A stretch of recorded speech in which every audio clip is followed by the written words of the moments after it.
Chapitre 14. De la sueur et des larmes. James ne tarda pas à réaliser que 15 tours de piste représentaient très exactement 6 kilomètres. L'instructeur ne lui fixa aucune limite de temps. S'il le souhaitait, il pouvait le parcourir en marchant. Mais il était pressé de se débarrasser de cette corvée. Le premier jour, il démarra comme une flèche et se retrouva vidé de toute énergie au bout de 3 tours. Il acheva l'exercice en titubant, les jambes chancelantes et les poumons en feu en près d'une heure et quart. Le lendemain matin, ses chevilles étaient gonflées, et chacun de ses pas constituait une véritable torture. Meryl Spencer lui enseigna quelques techniques d'échauffement et de récupération. Elle lui conseilla de ne courir qu'un tour sur 3, puis d'augmenter graduellement la difficulté. Courir un tour et demi sur 3, puis 2 sur 3, jusqu'à ce qu'il soit capable de parcourir 6 kilomètres sans marcher.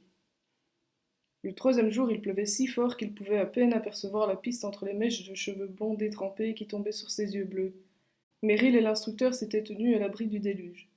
Persuadé que personne ne l'observait, il regagna les vestiaires après avoir parcouru 13 tours et se précipita vers les douches. Tu es sûr que tu as fait 15 tours demanda Meryl. Au son de sa voix, James comprit aussitôt qu'il s'était fait pincer. Allez, quoi, gémit-il, il pleut des cordes. Tu as triché, James. Tu recommences depuis le début. 15 tours, exécution. Quoi? Tu as parfaitement entendu, et si tu continues à discuter, tu m'en feras 30. À la fin de l'épreuve, James avait l'impression que ses poumons étaient sur le point d'exploser. Sa mésaventure amusa beaucoup Kyle et Bruce. Amy, elle, affirma que cette expérience douloureuse lui avait permis de prendre conscience que la discipline en vigueur à Cherub était plus stricte que celle des établissements qu'il avait fréquentés auparavant. Au bout de 15 jours, James commença à observer des résultats encourageants. Il était désormais capable de parcourir 2 tours consécutifs en courant et de trottiner le troisième. Ce vendredi-là, il sentait les veines de son cou battre à tout rompre. Tout son corps le suppliait de renoncer, mais il était décidé à terminer l'exercice en moins d'une demi-heure pour la première fois. Il n'allait pas s'arrêter si près du but. En abordant le virage final, James aperçut 2 garçons blonds rigoureusement identiques qui s'échauffaient près de la zone d'arrivée. Il sprinta dans leur direction. En franchissant la ligne, il consulta sa montre chronomètre. 29 minutes 47 secondes. 20 secondes de mieux que son précédent record. Alors il sentit le sol se dérober sous son pied droit, perdit l'équilibre et s'étala de tout son long. Il s'assit pour mesurer l'ampleur des dégâts. L'un de ses genoux saignait, son épaule gauche le faisait horriblement s'ouvrir, et il avait déchiré son t-shirt. Mais il s'en moquait, tout ce qui comptait à ses yeux c'était d'avoir parcouru les 6 kilomètres en moins de 30 minutes. Les jumeaux accourirent pour l'aider à se relever. Rien de cassé demanda l'un d'eux. Tout va bien, mentit James. Il ne les avait jamais rencontrés auparavant. Il remarqua qu'ils portaient des t-shirts bleu ciel assortis à leurs yeux. Vous commencez le programme d'entraînement la semaine prochaine? Ouais, moi c'est Callum, et lui c'est mon frère Connor. Tu as besoin d'un coup de main pour rentrer au vestiaire? Merci, mais je crois que je peux y arriver tout seul. Aujourd'hui c'est mon anniversaire, annonça Amy au début d'une énième leçon de natation. James sauta dans l'eau chlorée et sentit sa plaie au genou se réveiller. Ça te fait quel âge? 16 ans. Tu aurais dû me le dire avant, je t'aurais au moins écrit une petite carte. Ce soir j'organise une fête dans ma chambre avec quelques amis. Tu veux venir? Pourquoi pas? James s'efforça d'adopter une expression détachée, mais il était fou de joie à l'idée de se rendre à cette soirée. Amy lui plaisait beaucoup. Il la trouvait sublime et pleine d'humour. Il pensait qu'elle avait de l'affection pour lui, mais de celle qu'on éprouve pour un petit frère. Il savait qu'il n'avait aucune chance. Mais tu devras d'abord faire quelque chose pour moi, ajouta-t-elle. Je t'écoute. Nage de l'échelle du milieu de la piscine jusqu'au coin opposé. Ça fait presque une longueur. Oui, presque. Tu peux le faire, James. Ton coup de bras s'améliore de jour en jour. Le programme d'entraînement commence dans 9 jours. Si tu n'atteins pas tes objectifs, tu devras patienter 3 mois avant la nouvelle session. Ça me va, ça me laissera plus de temps pour apprendre à nager. Ils te forceront à porter un t-shirt rouge. J'ai 12 ans, les t-shirts rouges sont réservés aux enfants. Non, James, les t-shirts rouges sont réservés aux résidents qui ne sont pas encore qualifiés pour participer au programme. En général, c'est parce qu'ils sont trop jeunes, mais dans ton cas, ce serait juste parce que tu ne sais pas nager. Eh, j'ai au moins 2 ans de plus que le plus âgé de ces gamins, tu imagines la honte? James, je ne te dis pas ça pour te mettre la pression, mais si tu dois passer 3 mois en t-shirt rouge, ta vie va devenir un enfer. Moi, je crois que tu essaies de me faire peur. Vois le bon côté des choses, les t-shirts rouges sont autorisés à posséder un hamster ou un cochon d'Inde. Très amusant, Amy. La situation était grave. Il ne pouvait pas se permettre d'apparaître en t-shirt rouge devant Kyle, Bruce et les autres résidents de son âge. Il se dirigea vers l'échelle du milieu, déterminé à nager plus loin qu'à l'ordinaire. Lorsqu'il atteignit à bout de force le coin opposé, Amy le prit dans ses bras.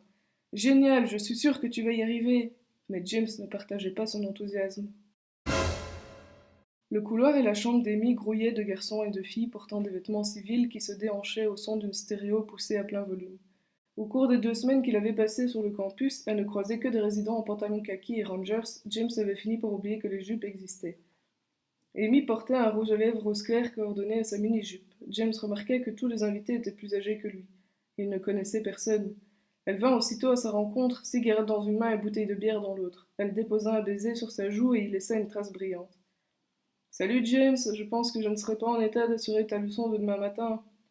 C'est le petit qui ne sait pas nager demanda à haute voix un garçon assis sur le sol. Toute l'assistance l'avait entendu. James sentait des regards braqués sur lui. Il craignait qu'on ne le prenne pour une poule mouillée. Tu veux une bière lui demanda un type en ouvrant le réfrigérateur. Il hésita. S'il acceptait, tout le monde allait rire de lui parce qu'il était trop jeune. S'il refusait, il passerait pour un gamin. D'accord, lâcha-t-il. Il n'essuya aucune moquerie. Il saisit la bouteille et dévissa la capsule. Aussitôt, Émile la lui arracha des mains. Ne lui donne pas d'alcool, Charles, il n'a que 12 ans. Excellent, répondit ce dernier. J'aimerais bien le voir bourré. La première fois, c'est toujours à mourir de rire. La jeune fille sourit puis rendit la bouteille à James. Une seule, c'est tout, et n'en parle à personne. Un jour, James avait chipé 2 bières de l'oncle Ron dans le réfrigérateur. Il avait ressenti une légère ivresse, mais rien de comparable avec ce qu'il éprouvait, perdu parmi les copines d'Amy qui tourbillonnaient autour de lui. Elle lui avait offert d'autres bouteilles. L'une d'elles l'embrassait sur la joue et il rougit. Intriguées par le phénomène, elles entreprirent de couvrir son visage de rouge à lèvres. L'alcool aidant, elles décidèrent qu'il serait amusant de lui faire un suçon. Elles le chatouillèrent jusqu'à ce qu'il abandonne toute résistance. James savait qu'il n'était à leurs yeux qu'un petit animal de compagnie ivre et innocent. Mais il adorait être le centre de toutes les attentions. Aux alentours de minuit, quelques pensionnaires de l'étage s'étant plaints du tapage, les convives décidèrent de continuer la fête à l'extérieur. Le parc du campus était plongé dans l'obscurité et il faisait un froid glacial. James se repéra au son provenant du poste stéréo portable d'Amy. Attendez-moi, cria-t-il, un besoin pressant. Il s'enfonça dans un buisson et sentit aussitôt le sol se dérober sous ses pieds. Il atterrit 2 mètres plus bas, à plat ventre, dans un fossé boueux. Il se redressa, recracha une gorgée d'eau sale et constata avec agacement qu'il avait de nouveau déchiré son t-shirt. Il appela à l'aide, mais Amy et ses camarades, abrutis par la musique, ne l'entendirent pas. Il gravit la paroi et réalisa qu'il était seul. Le parc était plus vaste qu'il ne l'avait imaginé. Durant de longues minutes, il chercha en vain le bâtiment principal. La bière lui faisait mal au ventre et il commença à paniquer. Enfin, par hasard, il trouva la piste d'athlétisme et se dirigea vers les vestiaires. Il jeta un œil à la fenêtre. Il y faisait noir. Il constata avec soulagement que la porte n'était pas verrouillée et entra. Le chauffage ne fonctionnait pas, mais le froid était moins vif qu'à l'extérieur. Ses doigts engourdis rencontrèrent une série d'interrupteurs.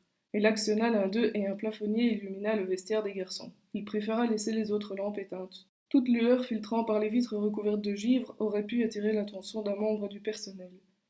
Il ôta ses chaussures pour éviter de laisser des traces sur le sol. Consterné, il contempla son reflet dans le grand miroir fixé au-dessus des lavabos. Il avait mis ses vêtements préférés pour se rendre à la fête. Sa paire de Nike neuve et le bas des jambes de son jean diesel étaient maculés de boue. Il savait quel chemin emprunter pour rejoindre sa chambre, mais l'état dans lequel il se trouvait risquait d'attirer l'attention. Il décida de faire un brin de toilette. La peur de se faire pincer l'avait dégrisé. Il flottait dans la pièce une forte odeur de sueur et le carrelage était parsemé de vêtements sales. James trouva un t-shirt chérub gris roulé en boule sous un banc. Il sentait mauvais, mais il était moins suspect que son t-shirt déchiré. Il chercha en vain un pantalon de survêtement pour remplacer son jean souillé, puis dut se résoudre à baisser son diesel sur ses hanches et à retrousser le bas des jambes pour dissimuler les taches de boue. Il ne lui restait plus qu'à trouver des chaussures qui ne laisseraient pas d'empreinte sur son passage. Il dénicha quelques paires de baskets d'athlétisme, mais il ne pouvait pas traverser le hall du bâtiment principal chaussé de pointe. Anxieux, il s'aventura pour la première fois dans le vestiaire des filles. Le contraste avec celui des garçons était frappant. Il y flottait un parfum agréable. Des produits de toilette et des flacons de parfum étaient disposés sur une étagère. James découvrit 2 paires de baskets posées sur un casier. L'une était à sa pointure, mais de couleur rose. L'autre était trop petite, mais il préférait souffrir en parcourant les quelques centaines de mètres qui le séparaient du bâtiment principal que de se faire surprendre chaussé de baskets de filles. Il se regarda de nouveau dans le miroir et réalisa à quel point son visage était sale. La mort dans l'âme, il renonça à montrer à Kyle les traces de rouge à lèvres qui constellaient son visage. Il se frotta avec une serviette humide, vaporisa du déodorant sur son t-shirt, puis se gargarisa avec du dentifrice pour masquer l'odeur de la bière. Il jeta un dernier coup d'œil dans la glace et s'estima satisfait du résultat. Si quelqu'un lui demandait ce qu'il faisait debout à une heure aussi tardive, il dirait qu'il n'avait pas réussi à s'endormir, était allé faire une promenade et s'était égaré. Le seul souci, c'était ce t-shirt gris qu'il n'avait pas le droit de porter. James regagna l'entrée. Une main se referma autour de son poignet. Il crut que son cœur allait s'arrêter de battre. Qu'est-ce que tu fabriques dans le vestiaire des filles, sale petit pervers fit une voix féminine qu'il ne reconnaissait pas. Une lampe torche éclaira son visage. Amy et la fille qui lui avait fait un suçon éclatèrent de rire. Elles avaient ôté leurs vêtements civils et revêtu leur uniforme. Je t'ai posé une question, insista Amy. La situation était extrêmement embarrassante. Je suis tombée dans un fossé, je ne pouvais pas retourner au bâtiment principal couvert de boue, alors je suis venue réparer les dégâts. Détends-toi, je rigole. Quand on a réalisé que tu n'étais pas dans ta chambre, on est parti à ta recherche. On a aperçu de la lumière. En fait, ça fait 5 minutes qu'on t'observe par la fenêtre. James poussa un soupir de soulagement. Je pensais que tu allais raconter à tout le monde que je traînais la nuit dans le vestiaire des filles. Nous n'avons pas dit notre dernier mot, gloussa l'autre fille. J'ai trop bu. Je m'excuse, Amy. Ça ne se reproduira pas. Qu'est-ce qui te fait dire que tu seras de nouveau invité? Allez, suis-moi, je connais un raccourci pour entrer. Ne traînons pas ici. Tu m'as sauvé la vie. La jeune fille éclata de rire. Si on t'avait trouvé ivre mort alors que la moitié du campus t'a vu à ma fête, on aurait été deux à avoir de sérieux problèmes.